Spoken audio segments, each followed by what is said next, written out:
Today we are going to talk about Italy's most notorious female serial killer, Leonarda Cianciulli. Leonarda Cianciulli was born on November 14, 1893, to Mariano and Emilia Dinolfi in Montella, Italy. She was conceived after her father Mariano kidnapped and raped her mother Emilia, and her parents only married because Emilia became pregnant.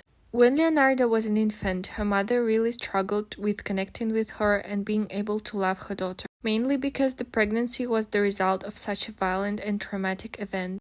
A year or so after Leonarda was born, her father Mariano passed away, leaving her mother as a widow. Emilia remarried fairly quickly, but even after she enters a happier marriage, she still struggled to form a connection with her eldest child and would often be emotionally abusive. With her second husband, Emilia welcomed a few more children. Leonarda spent a lot of her childhood playing alone, and she was additionally ushered away from her siblings since she suffered from a few ailments, including epilepsy, which her mother and stepfather viewed as a burden. In her preteen years, Leonarda attempted to hang herself twice. During the first attempt, her family stopped her, with her mother making it clear to her afterwards her disappointment in the attempt being unsuccessful. And during the second attempt, the rope broke.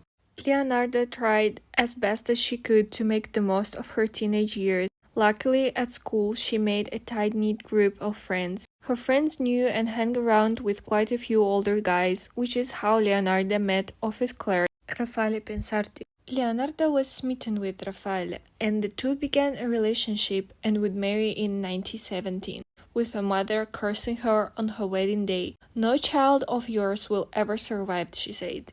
Leonarda feared what her future would hold, and she found some comfort in visiting future tellers.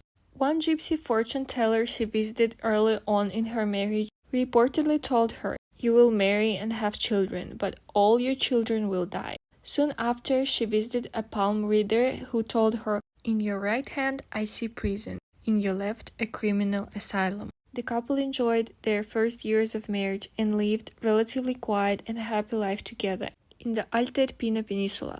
Over the course of their marriage, Leonarda would have 17 pregnancies. She suffered 3 miscarriages and lost 10 children, either in childbirth or in infancy. By 1929, 37-year-old Raffaele and 36-year-old Leonarda had 3 surviving children, 11-year-old Giuseppe, 10-year-old Bernardo, and 6-year-old Biagio. In 1930, the area suffered a major earthquake. With their home and nearly all their belongings destroyed, the family were forced to relocate. They then settled down in the village of Correggio in the province of Reggio Emilia, located about 38 miles north of Bologna, Italy. Not long after the move, Leonarda became pregnant and unfortunately she would miscarry. But in 1934, the couple welcomed their 4th child and only surviving daughter, Norma. After the move, family initially struggled financially. However, they did later receive a sum of money for compensation for the damage the earthquake had caused to their previous home. Using this money, Leonarda opened a small shop in Correggio. She did many things from this shop. She sold various homemade baked goods and sweets, handmade soap. She would sell used clothing and also would perform palm readings or astronomy and spiritual readings as well. Her business was very successful and Leonarda was a very liked and respected citizen of Reggio Emilia. By all accounts, through all her struggles and hardships, it seems as though Leonarda created a happy and fulfilling life for herself and her family. But the words her mother had cursed her with on her wedding day never left her mind. Leonarda's quiet life came crashing down in 1939, when her eldest surviving child, Giuseppe, who she had an extremely close relationship with, received notice that he was being drafted to the Italian army for World War II.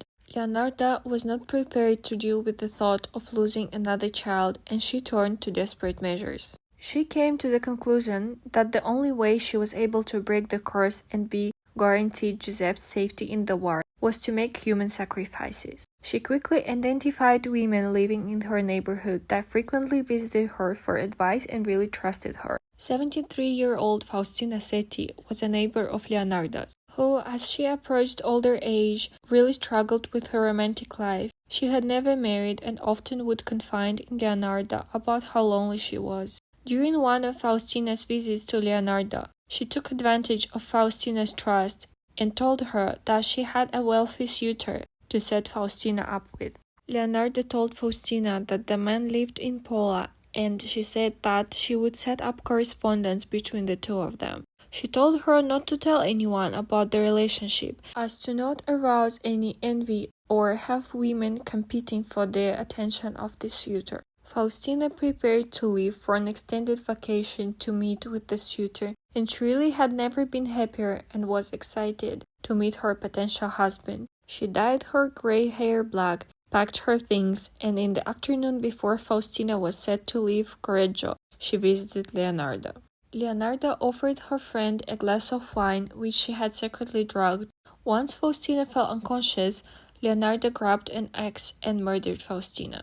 After she was sure her guest was dead, she transported the body into a washing room. In the wash tub, Leonarda cut up Faustina's body into pieces. She then threw the body parts into a large pot along with about 15 pounds of lye. She stirred the concoction until it nearly all dissolved and turned into thick gel-like texture, which she would later discard down a septic tank. A good amount of blood had been left in the wash bin. Leonarda waited for it to solidify and then ground it up, mixed it with the cake batter, and made tea cakes which she herself enjoyed. However, she primarily served it to her family and friends and neighbors that visited. Having an excess amount of blood after preparing the tea cakes, Leonarda also took the liberty of using the blood to make small chocolates which she shared with neighborhood children. 55-year-old schoolteacher Faustina Setti often confided in Leonarda. She stopped by for a visit one day and shared with Leonarda that she was looking for employment. Leonarda informed that she had a connection to all-girls boarding school in Piacenza, where she could get a position set up for Faustina. On the morning of September 5, 1940, the day she was set to leave for Piacenza, stopped by Leonarda's before heading out of town. Once she got there, Leonarda convinced her to stay for at least 1 cup of coffee, which she had secretly drugged. Once Francesca fell unconscious, Leonarda killed her with an axe. Leonarda disposed of Francesca's body the same way she had Faustina's and again used her ground-up blood to make desserts she would serve to family and friends. 53-year-old Virginia Cacioppo once served as a soprano in opera in Milan before settling in Correggio. Like with the first two victims, Virginia often confided in Leonarda. During one visit, Leonarda told Virginia that she had a connection with impresario in Florence and could set up an arrangement for Virginia to take the stage once more. On the morning of September 30th, 1940, Virginia paid one last visit to Leonarda before she was set to leave Correggio and begin her new life in Florence. Like with the other two victims, Leonarda drugged Virginia and murdered her with an axe, and she dismembered Virginia's body. However, the disposal of Virginia's body was slightly different. Instead of disposing of the dissolved body, Leonarda opted to add some cologne to the pot so that she could turn the gel-like mixture into bars of soap. Later saying, "After a long time on the boil, I was able to make some of the most acceptable creamy soap. I gave bars to neighbors and acquaintances. The cakes, too, were better. That woman was really sweet."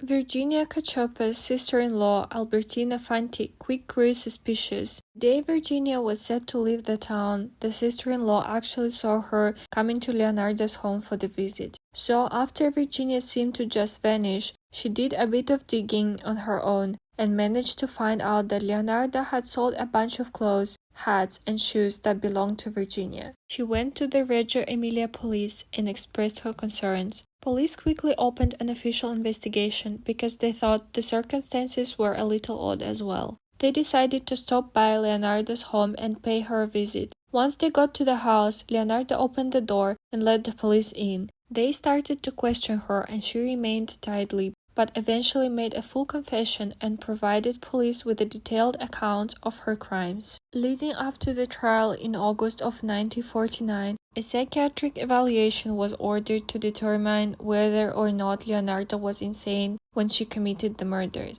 It was determined that she was fit enough to stand the trial. On July 29th of 1946, 53-year-old Leonarda Cianciulli was found guilty on the counts of premeditated, aggravated, and continuous triple murder, 3 counts of robbery, and 3 counts of desecration of a corpse. The courts found her semi-insane and ordered that a part of her 30 years must be served in an insane asylum. In prison, she often spent her free time writing her memoirs, crocheting, and she also was said to love to bake for the nuns and fellow prisoners. After the trial, all of Leonarda's family moved away from Correggio, and it's unknown how they spent the rest of the days. Leonarda Cianciulli passed away at the age of 77 years old on October 15, 1970.